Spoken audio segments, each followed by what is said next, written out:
আসন্ন ত্রয়োদশ জাতীয় সংসদ নির্বাচনকে সামনে রেখে এরই মধ্যে প্রার্থী ঘোষণা করেছে বিএনপি, জামায়াতে ইসলামী, ইসলামী আন্দোলন বাংলাদেশ সহ বেশ কয়েকটি রাজনৈতিক দল। সেই তালিকায় যুক্ত হয়েছে জাতীয় নাগরিক পার্টি এনসিপিও। 10 ডিসেম্বর বুধবার 125 আসনে প্রাথমিকভাবে প্রার্থীদের মনোনয়ন ঘোষণা করেছে দলটি। কোন কোন আসন থেকে প্রতিদ্বন্দ্বিতা করছেন নাহিদ, হাসনাত, সার্জিস সহ দলটির হেভিওয়েট নেতারা, তাদের বিপক্ষে দলের প্রতিদ্বন্দ্বী বা কারা, এ নিয়ে মানুষের মাঝে তৈরি হয়েছে ব্যাপক আগ্রহ। ঘোষিত তালিকা অনুযায়ী ঢাকা 11 নং আসন থেকে এনসিপির হয়ে নির্বাচন করবেন দলটির আহ্বায়ক মোহাম্মদ নাহিদ ইসলাম। এই আসনে তাকে লড়তে হবে বিএনপির প্রার্থী এম.এ কাইয়ুমের বিপক্ষে। বাড্ডা, ভাটারা, রামপুরা নিয়ে গঠিত এই আসনে জামায়াতে ইসলামের প্রার্থী হিসেবে আছেন অ্যাডভোকেট আতিকুর রহমান। আসনটিতে প্রতিপক্ষদের সঙ্গে পাল্লা দিয়ে একটি জমজমাট লড়াইয়ের আশা করছেন দলটির নেতারা। নীতিগত এবং আদর্শিক জায়গা থেকে হতে হবে। কোনো ধরনের ক্ষমতার জন্য, আসনের জন্য আমরা কারোর সাথে কোনো ধরনের সমঝোতা করব না। আরএফএল গিজার মানে চটজলদি পানি গরম, বিদ্যুৎ বিল 20% কম। আরএফএল গিজার, উষ্ণ পানির পরশ। এনসিপির হেভিওয়েট নেতা ও উত্তরাঞ্চলের মুখ্য সংগঠক সার্জিস আলম লড়বেন পঞ্চগড় 1 আসন থেকে। দীর্ঘদিন ধরে তিনি নিজ এলাকায় ব্যাপক গণসংযোগ চালিয়ে যাচ্ছেন। এ আসনে সার্জিস আলমকে মুখোমুখি হতে হচ্ছে বিএনপির আন্তর্জাতিক বিষয়ক সম্পাদক ব্যারিস্টার মোহাম্মদ নওশাদ জমিরের।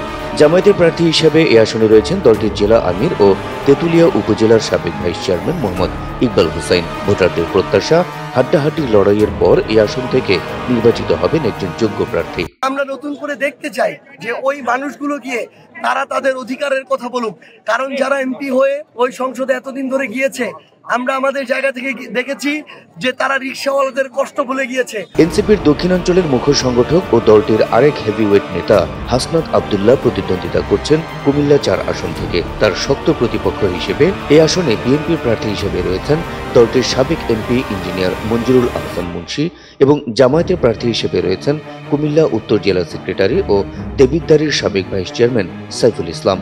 তরুণ প্রজন্মের উপর আস্থা রাখলে এই আসনে ইতিবাচক একটি ফল বের করে আনবেন হাসনাত, এমন প্রত্যাশা দলের নেতাকর্মীদের। আগের যে রাষ্ট্র ব্যবস্থা এটা ফাংশন করে নাই, এটা ফেল করছে, যার কারণে 5 আগস্ট আসছে। আমি মূর্খ মানুষ, কিচ্ছু বুঝি না, এটা একটা সিম্পল হিসাব। আরএফএল গিজার মানে চটজলদি পানি গরম, বিদ্যুৎ বিল 20% কম। আরএফএল গিজার, উষ্ণ পানির পরশ। আসছে নির্বাচনে রংপুর 4 আসন থেকে প্রতিদ্বন্দ্বিতা করবেন দলের সদস্য সচিব আক্তার হোসেন। দলের প্রাথমিক মনোনয়নের তালিকায় নিজের নামটি ঘোষণা করেছেন তিনি নিজেই।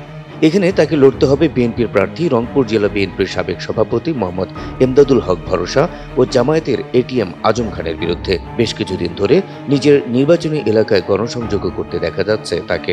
এই বাংলাদেশের মানুষের সমর্থনকে ব্যক্ত করেই জুলাই সনদের পরিপূর্ণ বাস্তবায়ন নিশ্চিত করাই এখন অন্তর্বর্তীকালীন সরকারের প্রথম অগ্রাধিকার হওয়া প্রয়োজন। এনসিপির আরেক হেভিওয়েট নেত্রী ডাক্তার তাসনিম জারা।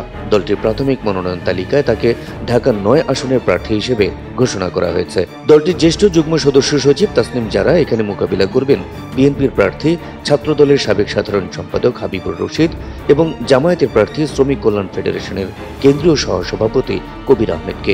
এর মধ্যে ঢাকা 9 আসনের তরুণ ও নারী ভোটারদের মধ্যে তাসনিম জারাকে নিয়ে আগ্রহ দেখা দিয়েছে বলে জানিয়েছেন দলটির নেতারা। আমরা আপনাদের কাছ থেকেই শুনছি জুলাই সনদ প্রয়োজন, সংস্কার প্রয়োজন, সংস্কার পথে যারা বাধা দিবে তাদেরকে দেশবাসী মনে রাখবে।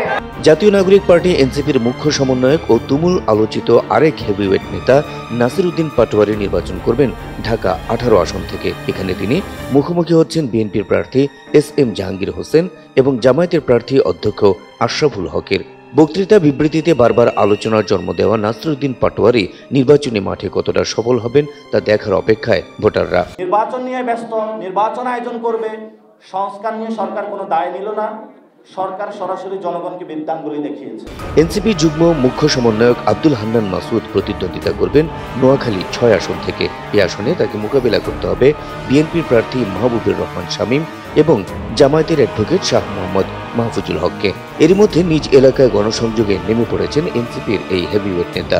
এমন একটি রাষ্ট্র গড়ে তুলব যে রাষ্ট্রে রাষ্ট্রীয় সুবিধা প্রাপ্তিতে, নিরাপত্তা প্রাপ্তিতে কোনো ঘুষ দিতে হবে না। আরএফএল গিজার মানে চটজলদি পানি গরম, বিদ্যুৎ বিল 20% কম। আরএফএল গিজার, উষ্ণ পানির পরশ।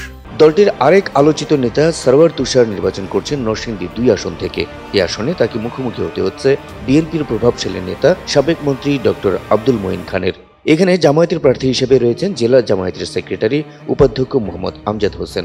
আমরাই কিন্তু সবচেয়ে ফার্ম ওয়েতে বলেছি যে সংস্কার এবং নির্বাচন দুটোই লাগবে এবং সেই দুটো লাগবে বলে আমরা গণপরিষদের কথা বলেছি। ছাত্র জনতার গণ অভ্যুত্থান পরবর্তী বাংলাদেশে জন্ম নেয় অভ্যুত্থানে নেতৃত্ব দেওয়া ছাত্রদের গড়া দল এনসিপি রাজনীতিতে নতুন বন্দোবস্তের ঘোষণা দিয়ে প্রথমবার নির্বাচনী মাঠে নামছে দলটি। প্রথমবারই সরকার গঠনের আশা না করলেও একটি শক্তিশালী বিরোধী দলের প্রত্যাশা দলটির নেতাদের। Habib Rasel, NTV online.